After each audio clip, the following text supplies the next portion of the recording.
Well, hello everybody. How you doing? Good morning. Anyway, we're going to be discussing today own nothing and be happy. Right? Own nothing and be happy. Now, what do I mean by that?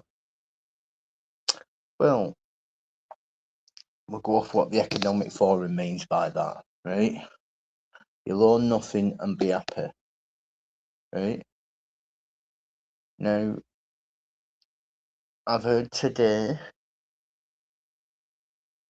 that Sony has decided to stop releasing discs and it's all going to be digital. Xbox have done it. Other play, system places, whatever, have done it, and now you see it all rolling to the end, all digital. You'll pay by digital because you can't pay by cash if you go down to like Game Station or whatever.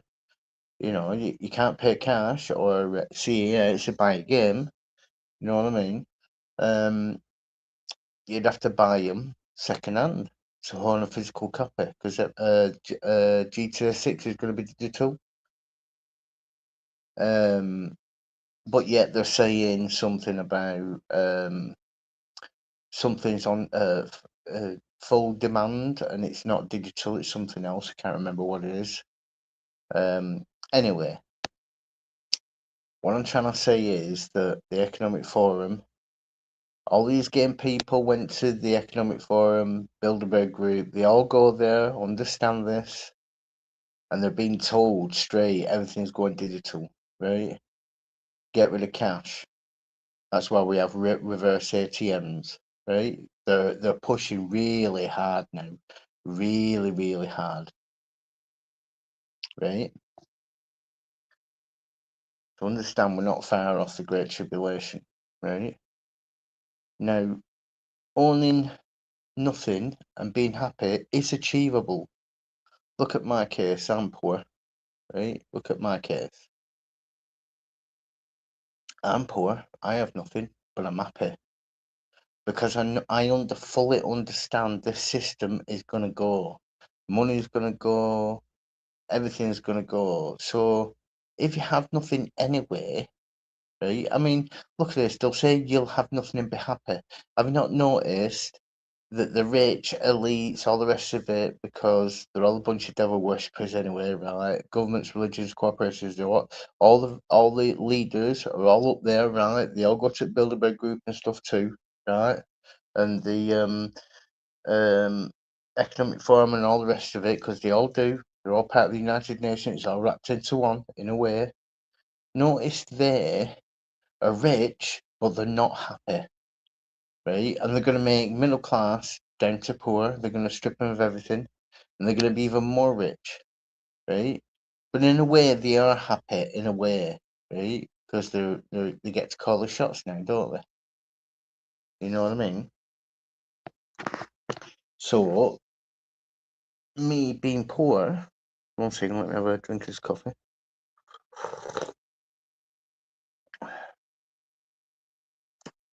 Me being poor, I see it as, what else can they take from you? The clothes off your back?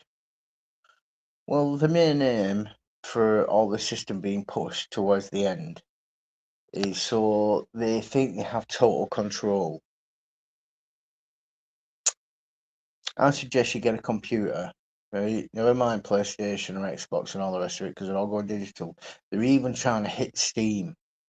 They're trying to hit Steam big time, right? Now, I'm not part of Steam, right?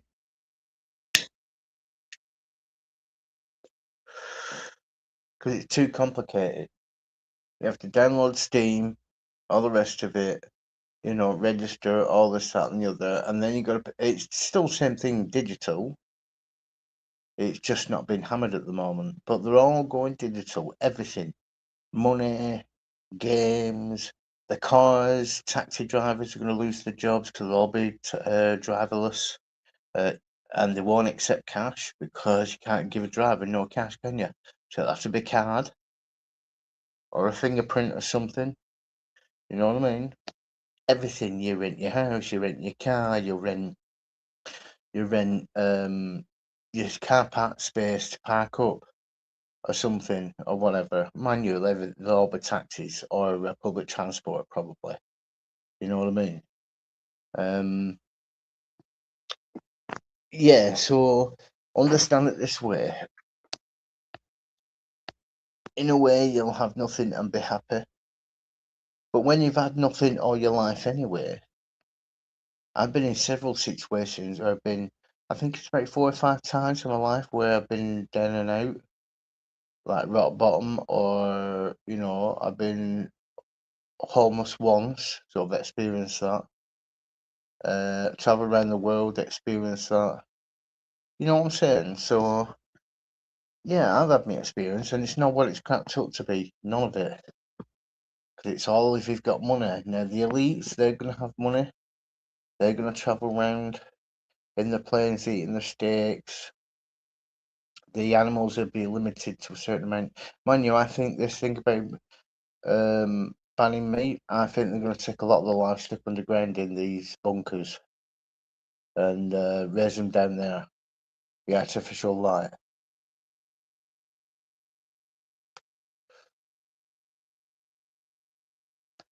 So everything's ramping up now, right? We've only got 3 years left. 3, right? No, 2.5 actually. 2.5 years left.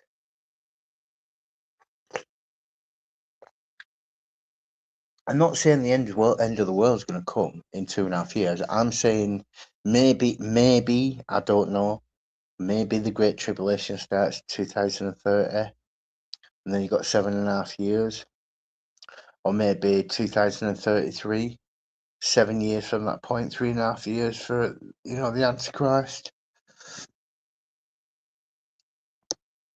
Things are speeding up. So for me, I'm not bothered. I don't have anything to take. And to me, everything that I do have is refuge anyway. You know what I mean? Anyone can take anything off you. The government can take everything off you. The religion can take everything from you. And the corporation or business you work for can take everything from you. Right?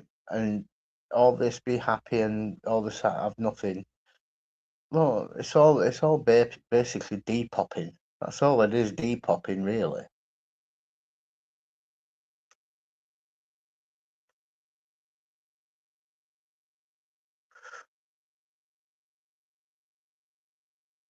All these scientists dying, famous people dying off. Crazy, absolutely crazy. Yeah, I just thought I'd come on here and just explain about having nothing and be happy. Well, what is happiness? Money can't bring happiness. I'll say that now. Even rich people say that money can only buy so much. Can't bring you true happiness, can it?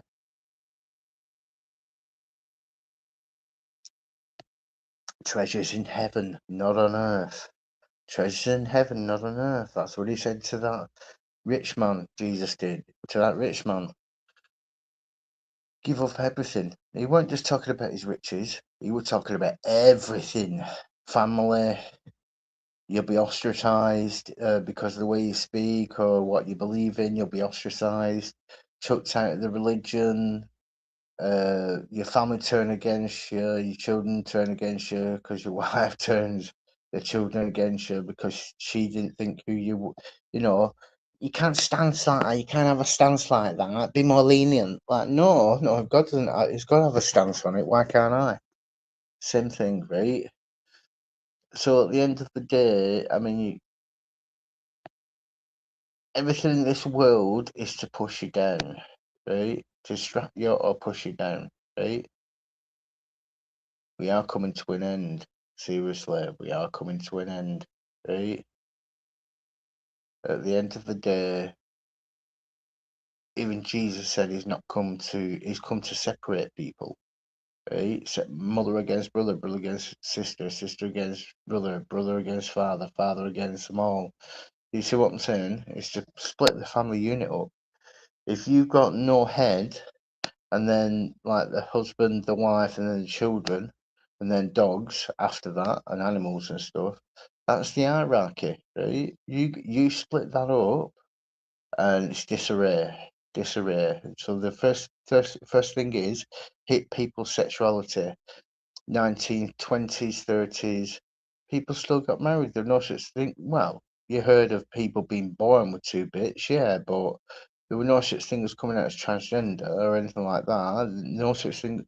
Gay was still being illegal back then, and then it changed. It all changed. Gay were all right after World War One.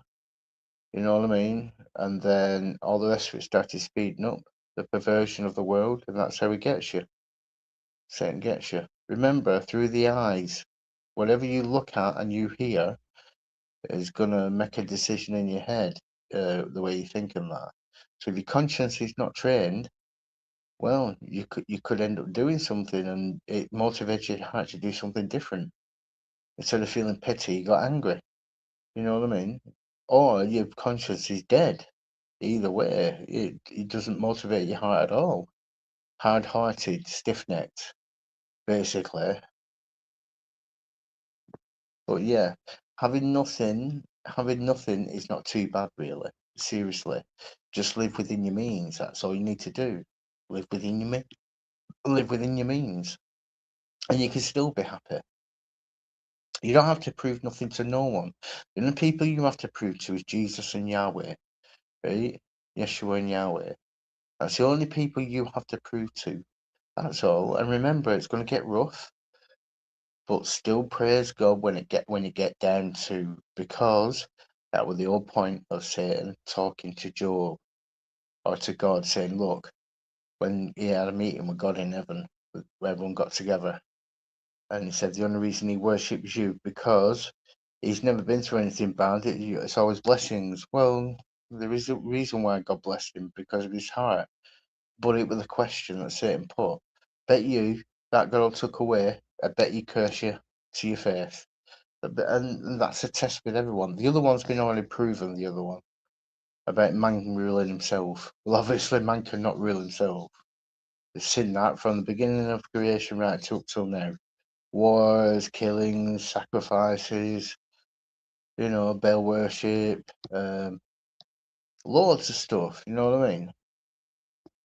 So, when you look at it, you start to realise nothing's really changed. But the thing of worship, what do you worship? And you notice something? The people who sell out to Satan, they get everything they want, but it gets taken away, and their life. You know what I'm saying? How much more of a kick in the balls can you get, right? Now, God promises you, yeah, you'll lose your life. Yeah, of course you will. But guess what? You'll get eternal life, right?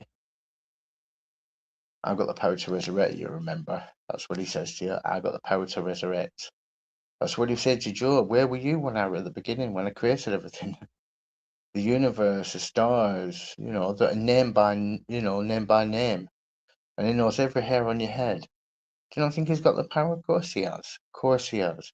But Satan offers everything now, and it's corrupt at that. It's to kill your conscience, so therefore you're not motivated to do what's right. So therefore you naturally sin against the spirit, and you end up eternally, you know, dead.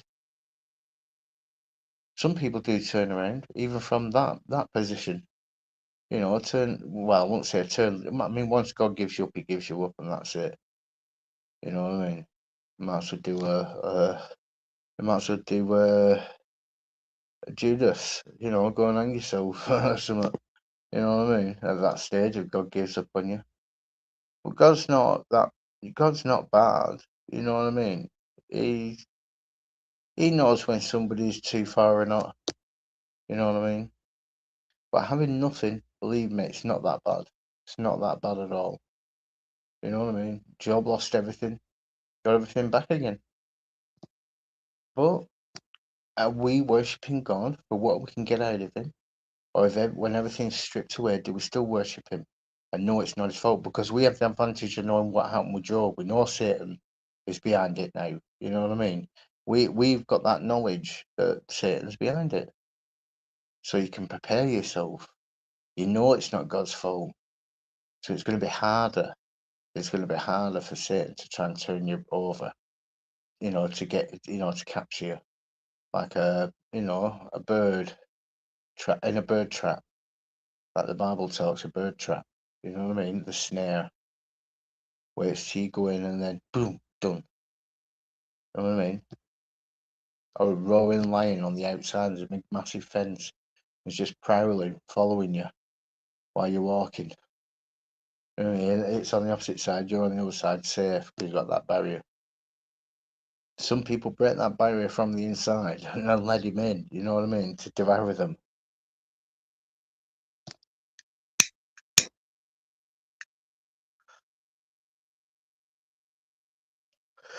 Do you think Adam and Eve had the property? Adam and Eve, did they have property? Did they have? I mean, the first thing that probably Adam had when he left the Garden of Eden was to make a plough and a yoke, right? So he could plant food, right? Because he wasn't a meat eater. Well, it weren't till the flood that he could start eating meat. You know what I mean? So obviously, he taught Cain how to farm. Obviously, Abel went a different route. He saw sheep, lambs, protective. You know what I mean? And he probably went up to not far away though. He wouldn't have got to be able to get close to the Garden of Eden, but he would have seen the cherub there with a spinning sword, yeah. And he probably wanted to ask him questions, like, you know what I mean? But obviously, I mean, as long as he didn't try and go through, I would have at least been 10 feet away or 5 feet away or something. Just say, can I ask you a few questions? Too right, too right. He's visible. He's there to stop people from going in, but just don't walk through. Just say, look, can I ask you questions about, our God? You know what I mean? That would have been awesome. Imagine that. That would have been awesome, man. I would have took the courage, but at least I said, look, I'm not coming in because I know I'm not allowed, but I want to stand a little bit close because I want to ask you a question. You know what I mean? Mind you, it would have been bright though, so I don't think you'd have even got 30 feet near him, because it would have been really bright, probably. And a spinning sword. See what I'm saying about, the other video I did about portraying yourself back, pushing your mind back. You know what I mean? Kind of thing. That's what your imagination's there for, by the way.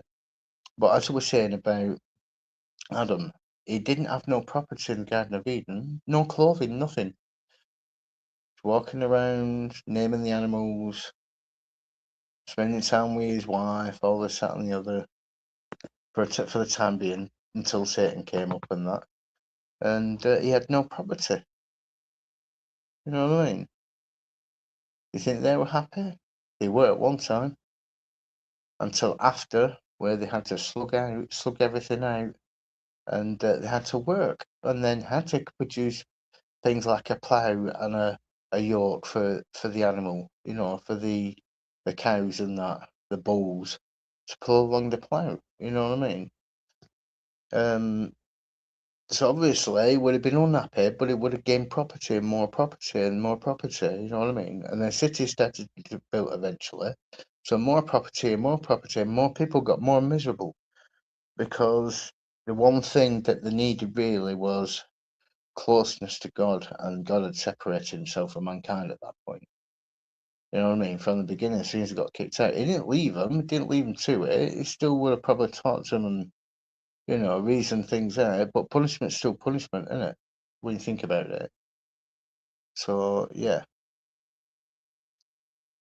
use your imaginations, man. Use your imaginations. But yeah, having nothing, it's not too bad. Having nothing, I've been worse. But I know in my mind that could be taken away anytime. Anytime. So understand, Sony, I think it's Sony, PlayStation, are all going digital, pushing the digital thing. Remember the reverse ATMs, taking your money off you and giving you a card instead. Reverse ATMs, get rid of cash. When everything goes digital, taxis. You won't give a taxi man money. How can you give a taxi man money? You can't, because there's no fucking driver there. So it'll be all digital. Your card or your fingerprint. We're pushing really hard, man. 2.5 years to go before everything squares up to 2030.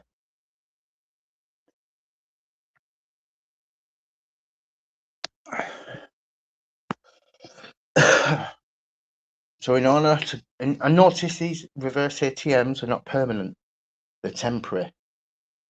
Banks will get rid of, so bankers and receptionists will lose their jobs because everything will be online, right? And your statements will be online because you can get your app now to your bank, so you can look everything online anyway. But you'll go down, and most places will go digital. So the money you've got, you'll be encouraged to go down to the reverse ATM, put your money in. Say an example, 100 quid, 200 quid, whatever. Spits out the card with the number on, not your name. It's already got you on video. The reverse ATM. And then when you go and spend it, because of the face recognition and stuff, they already know your face, right? They'll see you spending that card then with just that particular number because it's already registered to the bank that you got it from, the reverse ATM. But these will be registered to the government RN in a way. They'll be government run to get back all the money so they can burn it all, so you can never go back. Coins, you'll go in, you'll probably be given extra credits to, they probably even might do that in the reverse ATMs. They might even give you extra credit for putting your money in so they can burn it, like an extra, like 10p or something for every pound you put in. You know, to encourage you to throw your money in there.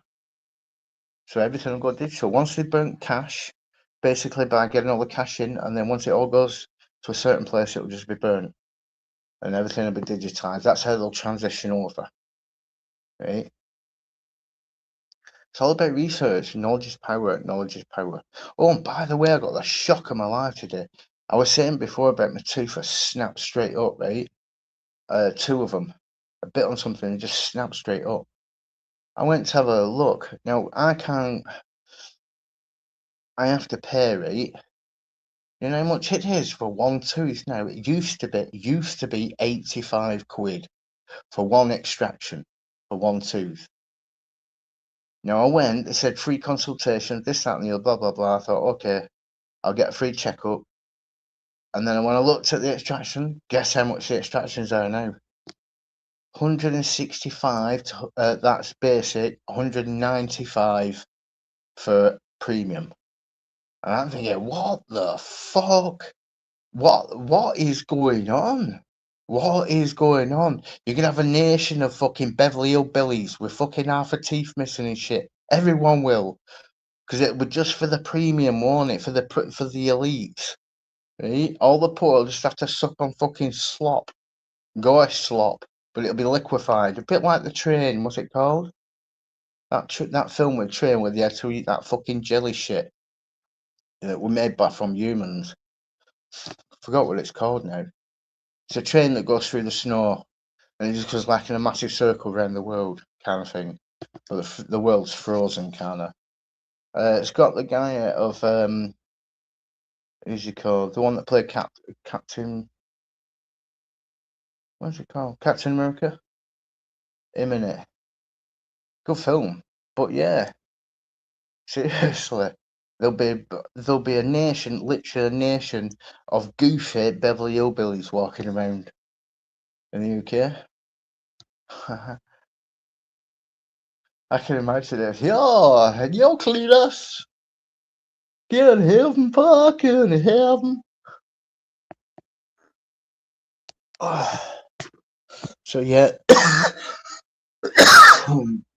and with other like stuff for the teeth too, you know, cosmetics, whatever. Maybe to fill in. I think I've got four or five teeth that need extracting. A few of them at the back.